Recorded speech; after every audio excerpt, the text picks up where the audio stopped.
I'm going to use the old camera in this video. Different direction, using my big iPod. Yeah, I wanted to make a video because I finished reading The Good Apprentice. The last time I finished a book, I waited too long to give a book review, and I'm not really good at book reviews, and I have to get this off my mind because one of the reasons why I'm making videos in YouTube is to show people the books that I like to read, the authors I like to read or collect. I don't read all the authors I collect, but I do read Iris Murdoch. I have a list of her novels, and I have 1, 2, 3, 4, 5, 6, 7, 8, 9, 10, 11, 12, 13, 14 of Iris Murdoch's novels. And she wrote 1, 2, 3, 4, 5, 6, 7, 8, 9, 10, 11, 12, 13, 14, 15, 16, 17, 18, 19, 20, 21, 22, 23, 24, 25. She wrote 26 novels. I also know that she wrote a book on existentialism because Iris Murdoch was a philosopher. And not only was she a philosopher, but she was a novelist. And she wrote some essays on existentialism. So I've been thinking about doing a book review of this book, and it's really difficult for me to do a book review. That's the only person I ever really talked to about the books that I read is my wife. And I write about them in my live journal diary, and what I write in live journal I paste in Diaryland and WordPress. But I don't go around just talking to people about what I read because I find it very daunting. I find it very difficult to summarize to people what I read. A lot of books I read are impossible. I mean, how would I summarize a book like this? Introducing Biblical Hermeneutics, a comprehensive framework for hearing God in Scripture. I don't know how I would summarize this book in 5 minutes. I mean, it's like when I think about trying to share this book with somebody, my mind just collapses. And I realized a long time ago that I have a very limited vocabulary. I read a lot. I'm a bookworm. I love books. I've always loved books since I can remember.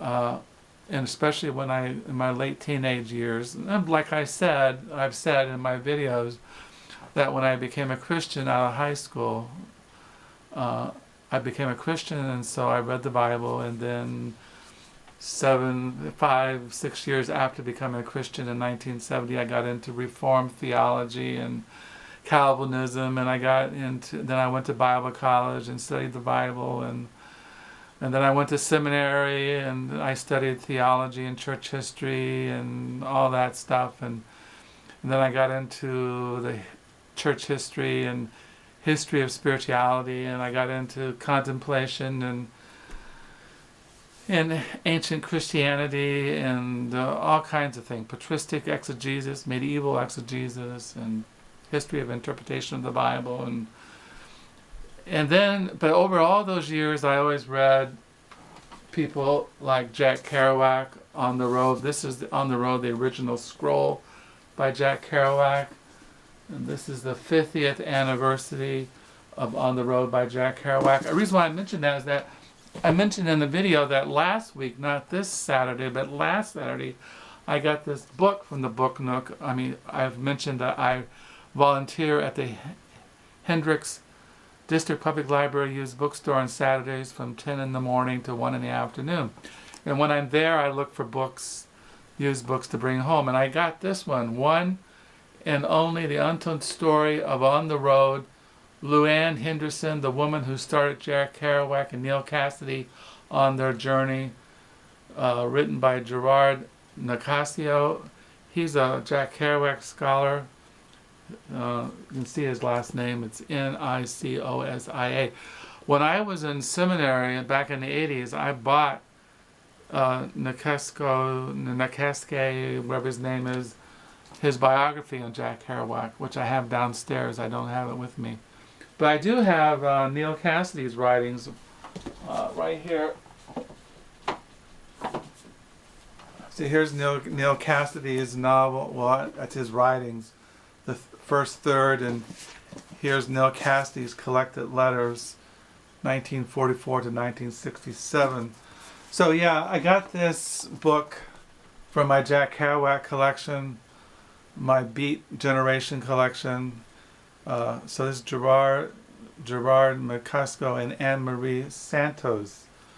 So yeah, so I got that. And then I also mentioned that last Saturday I got this table book on Impressionism, this art book, and I really, my favorite art periods is the Impressionistic period, and I really like this book. So I got that for my art collection. But like I said, I wanted to do a review of Iris Murdoch, The Good Apprentice, and I don't know how to do it. I even got out a list here how to do a book review. Like, it says, start with a couple sentences describing what the book is about. What is this book about? Well, I'll just read the flap. I looked online for all kinds of summaries of The Good Apprentice by Murdoch, and I'll just read this. Funny, compelling, extremely moving, Iris Murdoch's magnificent new novel is at once a supremely sophisticated entertainment and inquiry into the various spiritual crises that afflict the modern world. In the powerful opening scene, young Edward Brentram gives his his friend Mark Wilton a drugged sandwich. What he does is he gives him LSD. A prank which ends tragically. What happens is that Mark, you find out, Edwards leaves for a short period of time to go have sex with a girl. He comes back and he's find that Mark in his LSD state jumped out the window and he was killed. Edward's subsequent guilt, self-hatred, and crisis of conscience provide one of the spiritual focal points of the event-filled tale. The other is supplied by Edward's stepbrother, Stuart, a brilliant student of mathematics who quits his promising scholastic career to devote himself to the difficult, obscure task of becoming good. The two young men arouse amusement and concern their parents and supposedly knowledgeable elders. The cast of characters includes Stuart's father, Harry Cuno, freckless but charming Deontay. I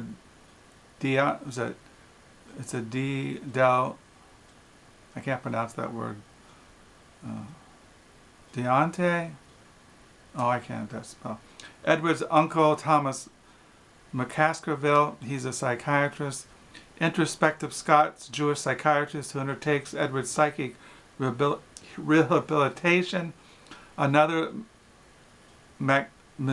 musician, Jesse Bantrim, Edward's bloodfather, a maverick spiritual figure whose household of holy women provides an ambiguous refuge. Readers will be delighted and disturbed by this vivid and beautiful tale of good and evil and perennial contest between religion and magic. I think one of the themes also in the novel is love. Mystical love, sexual love, love for son for his father, adulterous love, a love between brother and sister, love that is insane, love that is spiritual, love that is I think that's one of the themes. That's the reason why I like about Iris Murdoch's novels is that the people are they're kind of mad in a way. They're kind of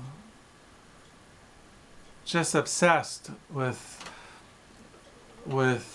like love or with spirituality, or they go through all these different crises. Like it says here, inquiry into the various spiritual crises that afflict the modern world. So I don't know.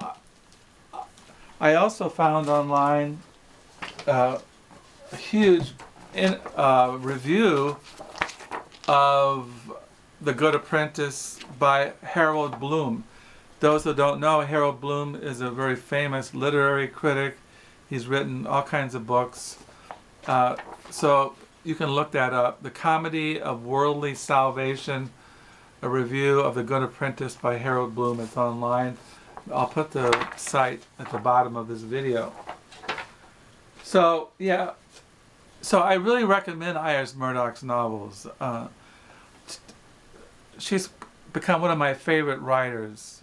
I used to list Saul Bellows as one of my favorite writers, D.C. Boyle, John Updike, Philip Roth, Joyce Carol Oates, Norman Mailer, Jack Kerouac. And Iris Murdoch has become one of my favorite. I've read now 3 of her novels, and I could read her all the time, but I try to read more than just one writer. As I've mentioned, I'm reading Iris Murdoch's A Life by Peter J. Conradi, and I'm reading her letters, Living on Paper, Letters, Iris Murdoch, 1930-1995, by Horner and Rowe. I'm really enjoying this biography. It's good to read the biography when you read people's novels, because when I read her life, I can see a lot of what went on in her life, especially her relationships, her love affairs, are kind of, and people are mentioned in her novels. And I'm still reading Gloria. I read this today at the Book Nook, and I've been reading it this evening. I try to finish it. And I looked at this new book I got, Spain in Our Hearts, Americans in the Spanish Civil War, 1936 to 1939, by Adam Housechild. I looked at that yesterday, and I'm still reading Existentialist Cafe by Sarah Bakewell. So yeah, I'm reading those, but I just wanted to get off my mind about Iris Murdoch and The Good Apprentice, and recommending it. The book is not, it's mostly about these people going through these turmoils, these crises, and falling in love, and all kinds of love. And it's kind of, I just highly recommend her writings. So I just want you to check them out. As far as my diary, tomorrow I'll be on page, in my diary on page 281 of my April 2016 diary. Tomorrow is a Sabbath day, a Sunday. It's April 3rd tomorrow. So yeah, so that's what I'm doing. As far as this morning, what I read Progressive Capitalism this morning, a little bit, I don't know. So anyway, I just want to make this video. I really recommend the writings of Iris Murdoch. Check her writings out. Check out The Good Apprentice. You won't be disappointed. So until then, bye.